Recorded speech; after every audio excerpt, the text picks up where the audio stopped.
Olá, tudo bem? O objetivo da aula de hoje é analisar a primeira parte da obra O que é o Poder, de Gerard Lebrun.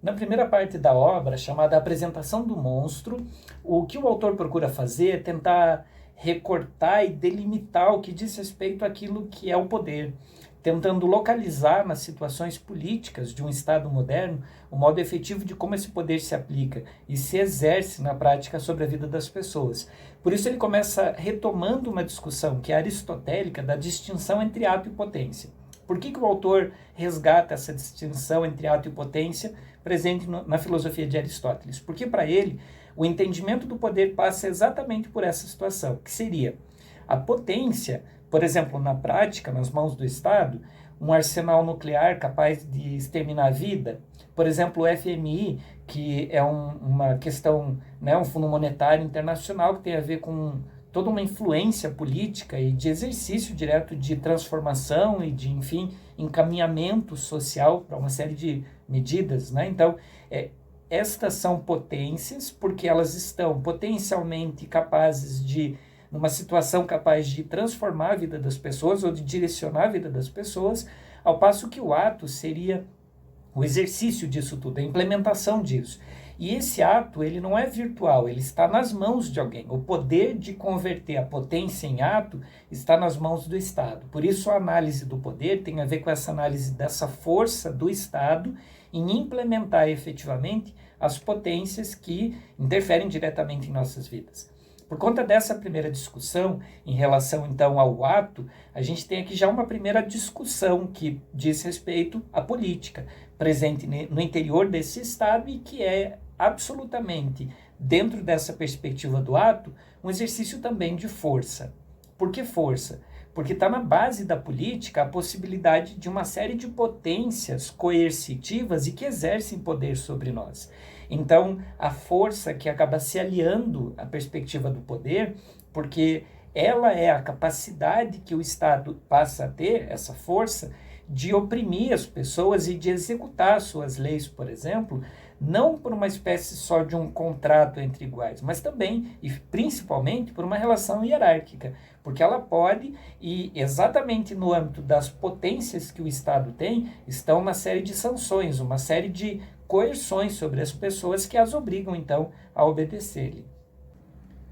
Então, nesse sentido, pensando num aspecto mais prático ainda, mais concreto ainda, a gente tem indivíduos revestidos dessa autoridade que, a partir dessa autoridade, admitem e passam a lidar com essa força, capaz de potencialmente intervir sobre as nossas vidas. Nesse sentido, a gente tem diretamente uma relação de poder exercida sobre todos os cidadãos, sobre todas as pessoas dentro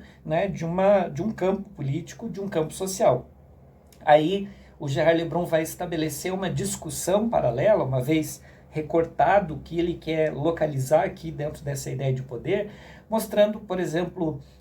a forma como concebeu o poder Parsons, o próprio Michel Foucault, que foram autores que pensaram uma dinâmica de poder numa complexidade e numa situação não necessariamente hierárquica. O que o Gerard Lebrun está querendo mostrar é que esses autores, óbvio, têm a sua parcela de acerto, de verdade, mas são específicos e momentos de análise, de exercício desse poder distintos. O poder político, esse poder que interessa a Gerard Lebrun,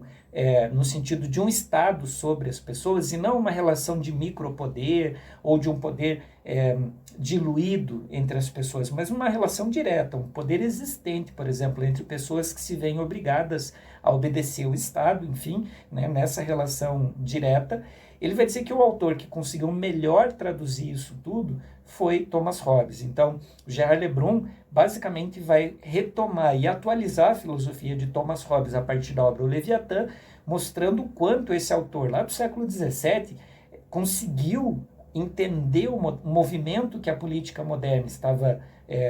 se direcionando, encaminhando, para daí, mais do que nunca, servir inclusive de uma referência para a gente entender essa relação de poder nos dias de hoje.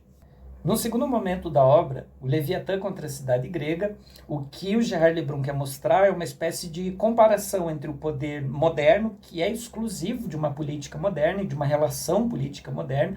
contrapondo-a à forma como a política, por exemplo, grega antiga, lidava e gestava com o poder e com a administração pública. Nesse sentido, o autor começa destacando o fato de que uma das características centrais dessa política moderna é o fato de que esse sujeito detentor do poder, esse soberano, portanto, aquele que é revestido de uma autoridade capaz de exercer a potência, né, que potencialmente, inclusive, nos oprime, nos obriga a seguir suas regras, as regras do Estado, esse sujeito, de algum modo, está acima das leis. Por quê? Porque, na verdade, as leis são criadas para estabelecer uma ordem que está nas mãos dele. Então, o que o autor quer mostrar é que no Estado moderno, sobretudo a partir dessas estruturas monárquicas, de uma experiência de monarquia moderna que o Ocidente vivenciou, teve sempre a presença desses reis que estavam acima das leis, porque as leis não estavam limitando o seu exercício. Na verdade, as leis serviam para limitar exatamente a liberdade dos outros dentro do poder que esse rei, né, desse monarca, tinha sobre os seus. E nesse sentido,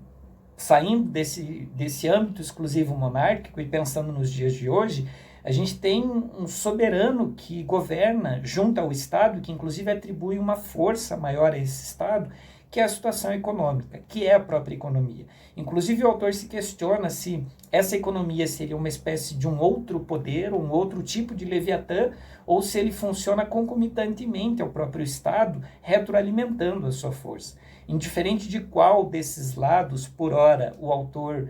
tenda a desenvolver mais a sua discussão, o que ele quer deixar muito claro é que existe um exercício hierárquico de poder que passa também pela economia e que exerce sua influência direta sobre os cidadãos.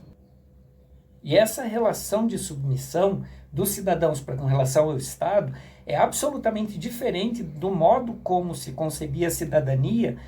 na Grécia Antiga. Por isso, a discussão desse subtítulo, né, desse capítulo, é exatamente essa contraposição entre um modo moderno de vivenciar o Estado em relação à vivência dos gregos antigos da política. Porque na Grécia Antiga a gente tem que o objetivo do Estado, do exercício político, né, que seria cerceado por essa condição estatal de uma polis, que era o caso de Atenas, é gozar o máximo possível a paz e uma vida a partir da sua liberdade num espaço público. Então, se havia, por exemplo, no espaço privado, restrições, autoridade e hierarquia, o espaço público era o espaço da liberdade, o espaço do conflito e de um conflito civilizado e que permitia que as pessoas tivessem a sua possibilidade de desenvolver pensamentos diversos a respeito de uma mesma situação. Na modernidade isso se inverte, na verdade isso se perde, e o espaço público se torna o espaço da hierarquia. Isso passa pelo processo de transição, a começar pelo Império Romano, a ideia de a gente deixar de ser político, embora seja semântica, remete muito mais a uma prática de não sermos mais políticos, mas tornarmos-nos cidadãos, membros das cívitas, e essa ideia de membro da cívita não é coincidência, e não é também uma questão só de palavra, mas é o fato de que agora a gente a gente se beneficia do Estado, a gente presta uma espécie de serviço ao Estado na medida em que a gente se submete a ele, porque ele é muito maior do que nós, e claro que isso na modernidade vai se tornar muito mais evidente, e o Estado nos garante o mínimo pelo qual a gente vai exercer a nossa liberdade, mas não é o espaço público da nossa liberdade, é o espaço da hierarquia, porque o Estado está acima de nós, e se a gente consegue ser livre no Estado, essa liberdade se dá exatamente em decorrência dessa submissão. Então, se na Grécia Antiga o Estado era um problema de todos, a política era um problema dos cidadãos, na modernidade a política basicamente cuida das coisas que são comuns, enquanto cada um cuida de sua própria vida e dos seus afazeres. O espaço público virou o espaço do labor, algo que era restrito ao âmbito privado. E aquilo que era exclusivo do âmbito público, a liberdade, a discussão, agora se restringe ao espaço privado. Tese, por exemplo, também desenvolvida por Hannah Arendt, quando discute a questão da condição humana. e buscando investigar mais a fundo o poder desse Estado moderno que controla a vida dos cidadãos a partir de seus dispositivos de poder, né, personificados na pessoa do soberano, o que o Gerard Lebrun fez também foi uma investigação a respeito da gênese do próprio direito, das leis que estão na base do controle da vida dos cidadãos num Estado moderno. Para isso, o que o Gerard Lebrun vai fazer, novamente resgatando a teoria de Thomas Hobbes, é mostrar que não existe uma lei que seja puramente um reflexo da natureza humana. Na verdade, na condição humana, o humano era absolutamente amoral e não há uma lei que possa se justificar e se legitimar de um ponto de vista quase que inato. As leis são criadas. Por outro lado, essas leis não são criadas de modo tão racionais assim. Inclusive, o autor destaca que, inclusive, né, se valendo da filosofia de Thomas Hobbes, de que sequer somos tão racionais assim, no sentido de uma pura razão. Na verdade, as leis são fundadas a partir da razão do mais forte, da razão do soberano, em função da manutenção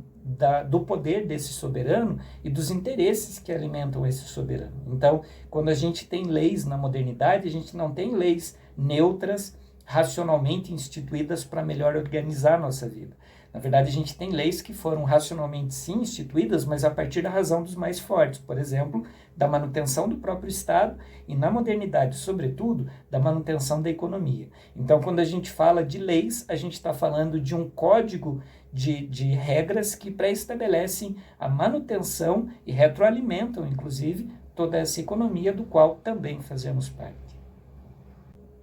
E apesar dessa ser a origem das leis, elas também são necessárias porque, mais uma vez, Gerard Lebrun vai partir do pressuposto de Thomas Hobbes de que, dada a nossa natureza, a ordem não é natural. Na verdade, a condição da nossa natureza está inclinada ao caos. Então, falar sobre esse conjunto de regras que nos cerceiam e que nos controlam é, na verdade, falar da gênese da política e da própria vida em sociedade. Não há humano fora desse conjunto de regras para poder delimitar as nossas ações, porque toda a nossa ideia de ser quem somos é justamente forjada a partir dessa relação. Então, a sociedade, ou como os romanos diziam, a societas, ela é fruto desse conjunto de regras capazes de exercer sobre as pessoas um poder coercitivo que as organiza. E é justamente aí a porta de entrada para uma política moderna, para entender, inclusive, a condição das pessoas em plena modernidade.